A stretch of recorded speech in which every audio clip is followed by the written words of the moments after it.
用一本書帶你行入一個未知維度。大家好，歡迎翻返嚟舒適空間，我係阿日。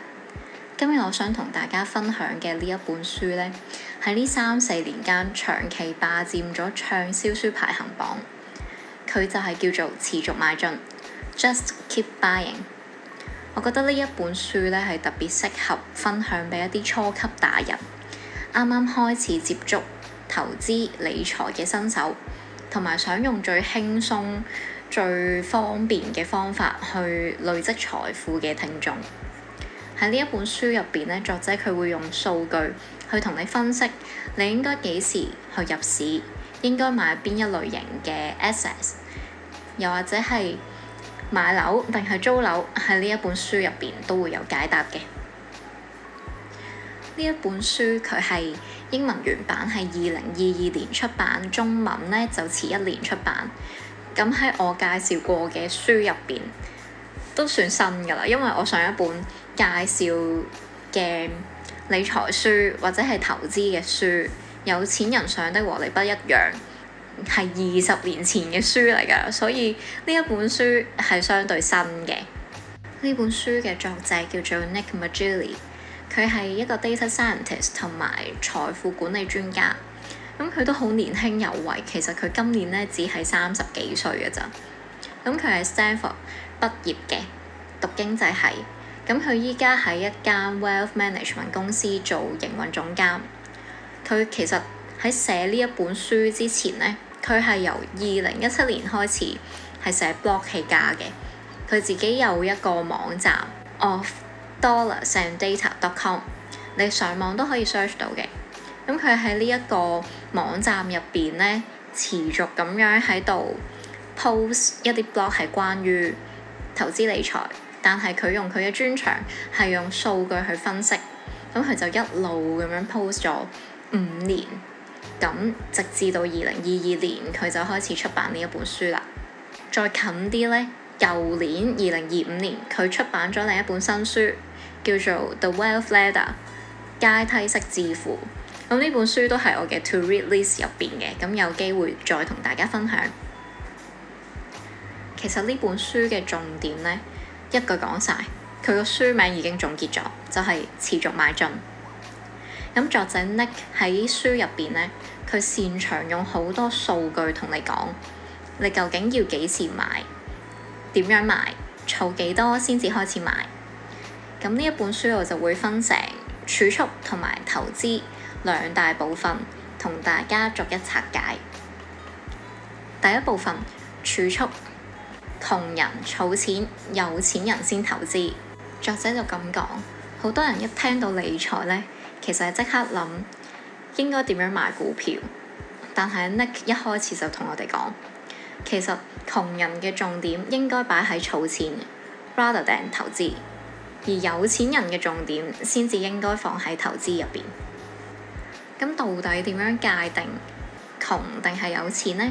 你就可以計2條數嘅。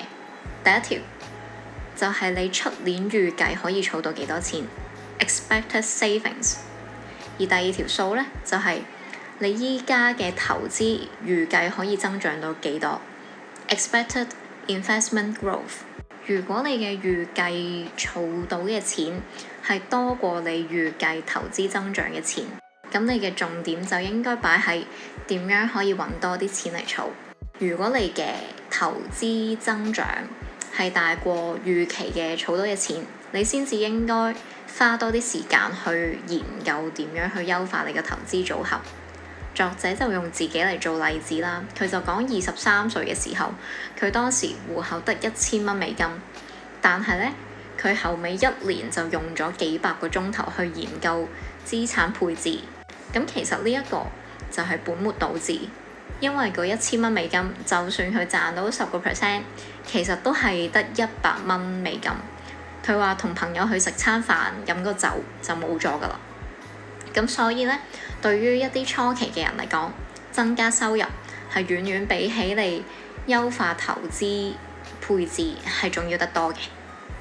好啦，咁到底呢，我哋要儲幾多錢呢？作者就話出邊好多理財書會話俾你知，你要儲收入嘅20%或者30%。咁咁但係佢用數據同我哋講，人嘅收入呢係會波動嘅。作者提出咗一個比喻，佢引用咧生物學入邊有個概念叫做表型可塑性。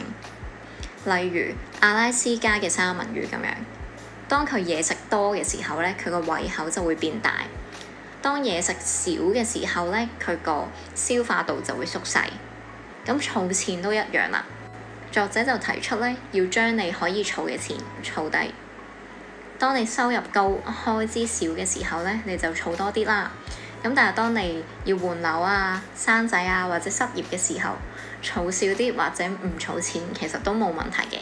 咁所以就唔好俾嗰個固定嘅 percentage 搞到自己壓力好大啦。咁點樣可以儲多啲錢呢？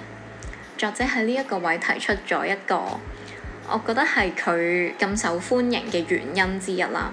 佢提出咗一個好啱呢一個 generation 嘅觀念。佢就話好多人會教你唔好每日嘥$5去買杯咖啡，話你慳埋咧，你就可以致富噶啦。咁但係 Nick 話其實呢一個咧係一個理財界嘅大話嚟嘅。佢用數據去分析美國最底層20% 嘅家庭，佢哋嘅基本開支喺衣食住行入邊已經超出咗佢哋嘅稅後收入，亦即係佢哋已經慳無可慳㗎啦。咁反而咧，高收入家庭嘅基本開支只係佔收入嘅一小部分，所以最穩陣嘅致富之道就係增加收入，投資喺生財資產入邊。我相信好多香港人對於呢一個概念都會表示歡迎，因為有啲人會叫你去少兩次日本就會買到樓啊。其實咧，對我哋呢一啲 generation 一啲年輕人嚟講，其實係難聽過粗口嘅。咁所以作者佢提出呢一個觀念係好貼地嘅，所以我都明點解大家會咁喜歡呢一本書。咁作者就建議你可以考慮以下呢5種方法去增加你嘅收入。第一就係出售你嘅時間或者專長；第二係出售一種技能或者服務；第三教課；第四銷售一種產品；第五就喺職場上面往上爬。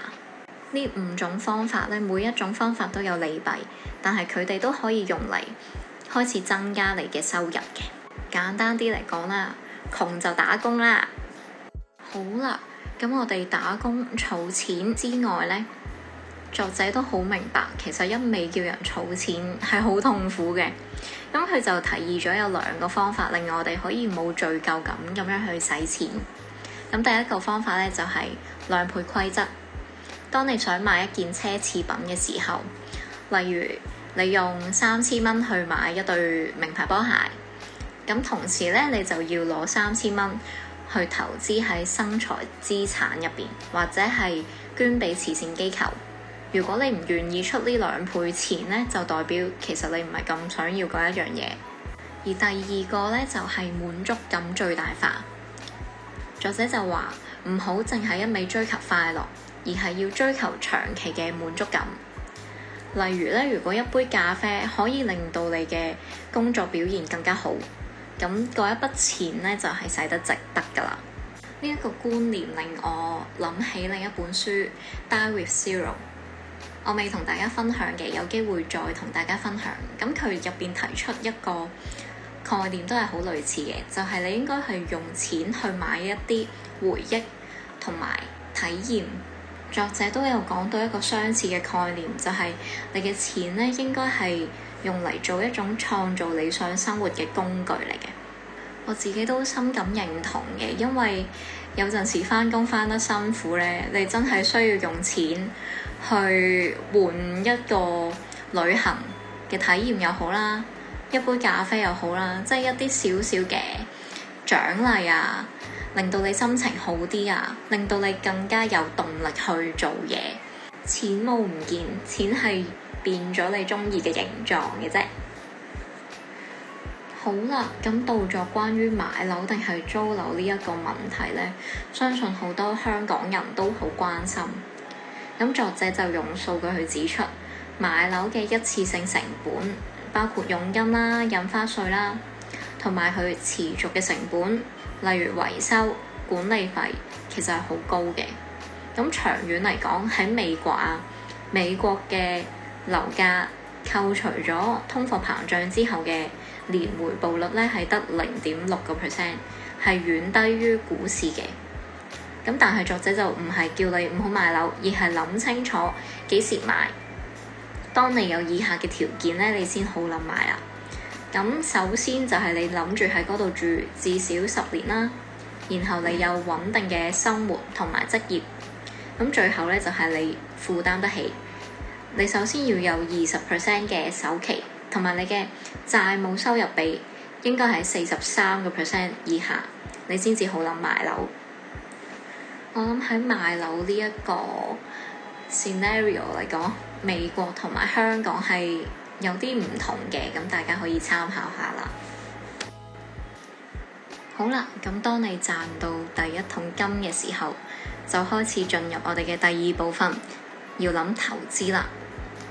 咁點解要投資呢？有3個原因：為將來嘅自己儲錢，對抗通貨膨脹，同埋用財務資本去取代你逐漸衰老嘅人力資本啦。咁作者認為應該投資啲乜嘢呢？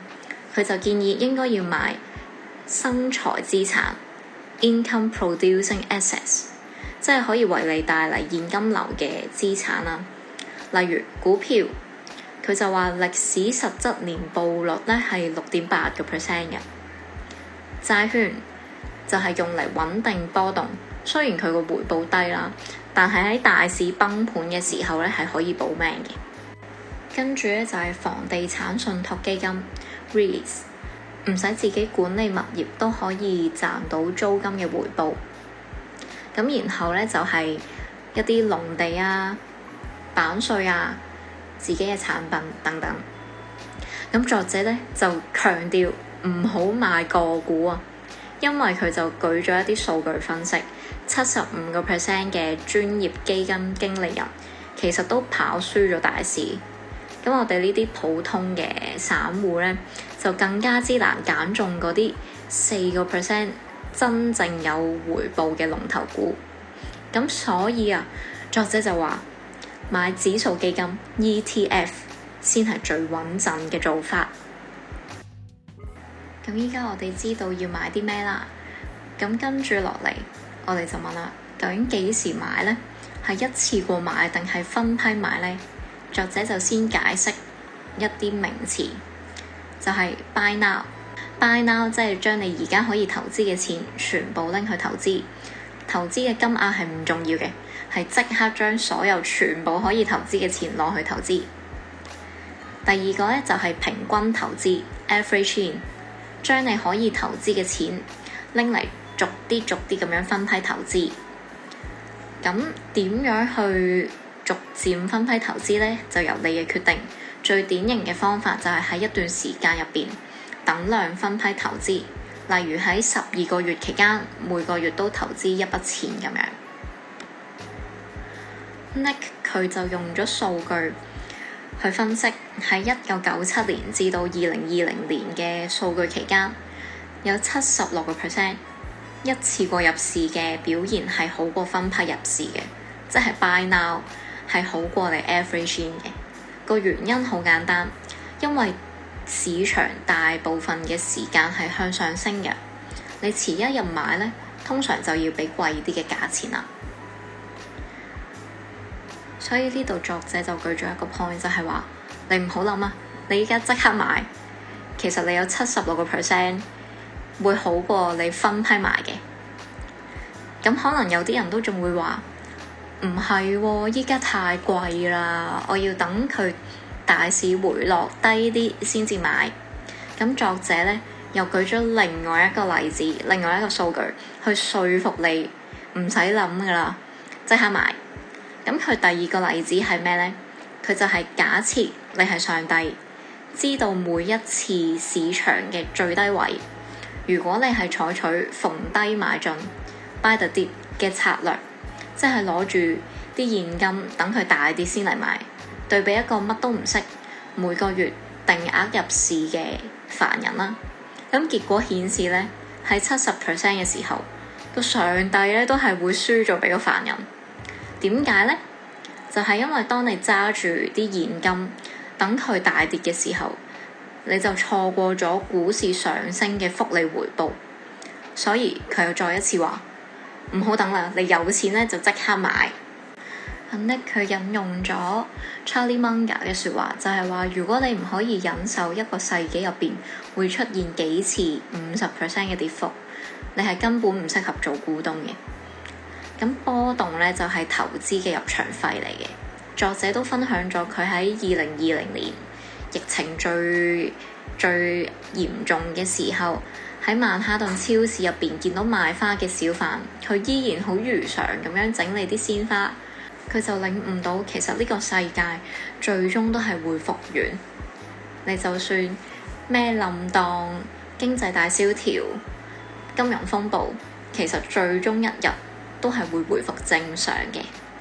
咁數據話俾我哋知，當個市場跌30%甚至50% 嘅時候買入，未來嘅年均報酬率係會非常出色嘅。作者 Nick 認為只有3種情況你先至應該賣出。第一個呢，就係再平衡，即係重新整理投資組合嘅配置。佢其實係用嚟控制風險，唔好俾股票嘅比率佔得太重。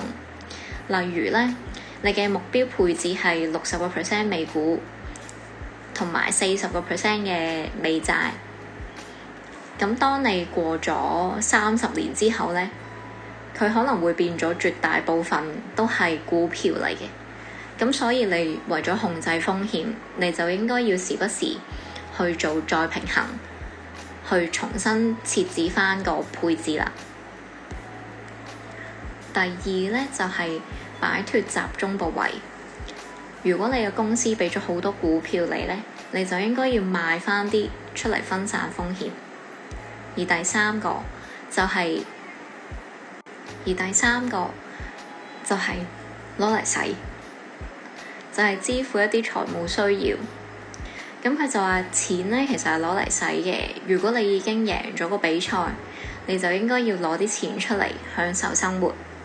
去到本書嘅最尾，Nick 提醒我哋，雖然財富好緊要，但係時間先係你最重要嘅資產。